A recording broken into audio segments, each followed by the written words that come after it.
Та амьдралдаа яг ижил тоог эсвэл яг ижил үгийг дараалсан хаа сайгүй харж эсвэл сонсож байсан уу? ертөнц бидэнтэй байнга ярьдаг гэдгийг алхам тутамдаа гэрчилж эхэлсэн юм.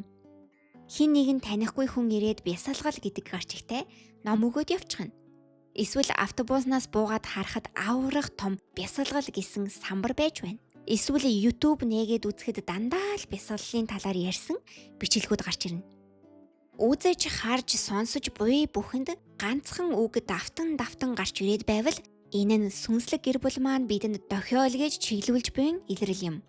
Одоо чи үүнийг ойлгосон бол энэ хичээлийг сур, үүнийг үз гэж ертөнц өөрийнхөөрөө зөөлөн шивнэж байгаа мэт. Үнэхээр гайхалтай. Тэгээд би чинь амьдралдаа нэг ч удаа хийж үзээгүй зүйлээ туршиж эхлэв. Бясалгал.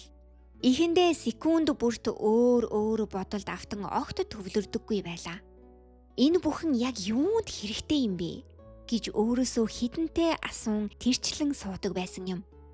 Сэрж эхэлсэн миний оюунд сонивчрахсан асуулт түн бумаараа эргэлддэг байлаа.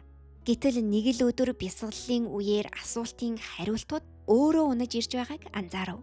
Яа харахгүй бясалгаад суухаас өмнө маш бүрхэг, ойлгомжгүй байсан асуултын хариулт бясалгаад дууссаны дараа маш ойлгомжтой, тод болсон байлаа. Тэд хэлдэг дээ. Бүх асуултын хариулт дотор ч байгаа гэж. Тэр үгний жинхэнэ утгыг би тэрл үед мах цус сүнсээрээ ойлгосон юм. Аниргүй, бодолгүй тэр төлөвт хүн өөрийнхөө жинхэнэ дуу хоолойг дээд биегээ сонсож сурдаг юм байна. Өдий хүртэл бясалгал хийж байгаад биеэсээ гараад астрал аялал хийж эд шидийн зүйлс болж байгааг хараагүй ч миний хувьд өөрийгөө сонсож сурах нь л ололт байлаа. Тэгэхээр бясалгал хийж байхдаа бүлээлт тавихгүй байхын чухлыг ухаарсан. Хүн бүхэн өөрсдийн төлөвлөгөө сүнслэг холбоог мэдрэх төвшин байгаа шүү дээ. Хэрв би энэ амьдралдаа бүр их нарийн холбоо үүснэ гэж төлөвлөөгүй бол тэр болохгүй. Хэрвээ төлөвлөсөн бол тэр бүхэн яг тохиромжтой цаг хугацаанд болох болно. Хүн ертөнцийн дохиог энэ мэтээр анзаараад түүний дагуу алхаж сурвал зүн совин нь хөгжиж өөрийн сүнсний төлөвлөгөөгөөр амьдрах боломжтой болдог юм байна. Яг л би бясалгал гэсэн дохиог хүлээж аваад хэрэгжүүлж эхэлсэн шиг. Миний дараагийн хичээлийн сэдэв төдөөдөлгүй ил боллоо. Ахиад л хаа сайгүй тэнцвэр гэдэг үг. Бүх зүйлийн тэнцвэр алдагдвал өвчин, зовлон болно.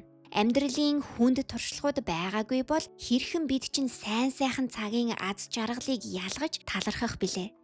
Нөгөөтэйгүр яг над шиг эгондоо баригдаж байсан хүн л энэ их ертөнцийн мэдлэг өөрийнхөө жинхэнэ сүнсний мөн чанарыг мэдрэхдээ мэлмэрэн уйлж түүний гайхамшигыг тэр утгаар нь талархан хүлээн авна.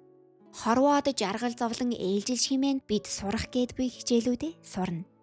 Одоо тэнцвэр гэх үгийг өөрийнхөө дотор руу аваачаа тавь. Бидний бид энергийн их үүсвэр цэгүүд байдаг. 7 хүрд. Намайг оюутан байхаас эхлээд учир нь олдохгүй хоолой минь боож өвддөг байсан юм. Би яваагүй имлэг үзүүлээгүй эмч байхгүй. Эмч нар хэлэхдээ чи цоо ирүүл байна л гэдэг байсан. Гэтэл хүрдний системээ судлаад ойлгоод ирэхийн цагт яагаад хоолой минь боогод байсныг ойлгосон юм. Миний хоолойны хүрд хаагдчихсан байж. Хоолойны хүрд яагаад тэнцвэргүй болдог вэ гэхээр өөрийнхөө үннийг ярьж илэрхийлж чадахгүй байгаа үед. Эсвэл бүр дадал болчихсон худлаа хилдэг зуршилтай үед. Эсвэл нэг зүйл нуужгаад гаргаж илэрхийлж чадахгүй дотроо түгжчихсэн үед. Тэгээд миний энэ хоолойн боомлж буй мэт төвдөлт яг л өөрийнхөө чин үннээ хэлэхгүй дандаа бусдад тааруулж эсвэл нийгэмд нийцэх гэж хуурамч дүр эсгэж эхэлснээс хойш тохиолдсон байгаа юм. Бясалгал хийж суухдаа энэ энергийн хэд хэдэн хүрдүүд маань яаж ичсэн. Зарим нь бүр дуу орчихсон байгааг анзаарав. Харин тийм ээ, дуу орчихдаг юм байна. Яг л автомашина хайрлахгүй тос маслыг нь цаг тухайд нь солихгүй бол дуу ордог шиг. Биднийг байнгын завгүй анзаарах сөхөөгүй болгоод байгаа олон янзын бодлуудаас холдоод тайван төлөвт орох үед би танд өөрөө хаана юу болохгүй байгааг хэлээд өгнө. Уг нь бидний энэ хүрдүүд бүгд нээлттэй, бүр тэнцвэртэй эргэлдэж байж хэмээн энерги түүгээр түүртэлгүй хөдөлж бие организмыг минь тэтгэдэг юмсанж. Ингээд бодохоор хүн бол зүгээр нэг мах бодгал биш. Харин энергийн урсгалаар амьсгалж гэрлээр тэтгэгддэг нарийн бүтэцтэй орон зай юм. Энэ хүрднүүдийн тэнцвэр алдагдахад энерги нь чөлөөтөө гүйж чадахгүй болж аажмаар бөглөрөл үүсгэнэ. Тэр бөглөрөл бол анхандаа үл мэдэгдэх жижигхэн мэдрэмж байсан. Нэгэн удаагийн гомдол, гимшил, уур, айдас, эсвэл хайрлагдаагүй орхигдсон мэдрэмж. Тэдгээр хүнд мэдрэмжийн давлгааг мэдрэх нь өөрөө хүн төрлөختний мөнхийн шалгуур давах ёстой даваа юм. Гэтэл бид яаж мэдэрч, яаж боловсруулж, биеэсээ гадагшлуулах аргаа мэдэхгүй дотроо хавд арчхаад байгаад л учир байгаа юм. Эдгээрээс дүгнэхэд биеийн бүх төрлийн өвчлөл сэтгэлийн өвдөлтөөс үүдэлтэй гэдгийг нарийн ухамсарлаа. Бид үүнийгээ гадагшлуулах, өөрийгөө чөлөөлөх аргыг амьдралынхан аль нэг үед суралцсанаар цаашид хөгжин дэвшиж өөрийнхөө мөн чанараар амьдрах боломжийг олж авах юмсанж.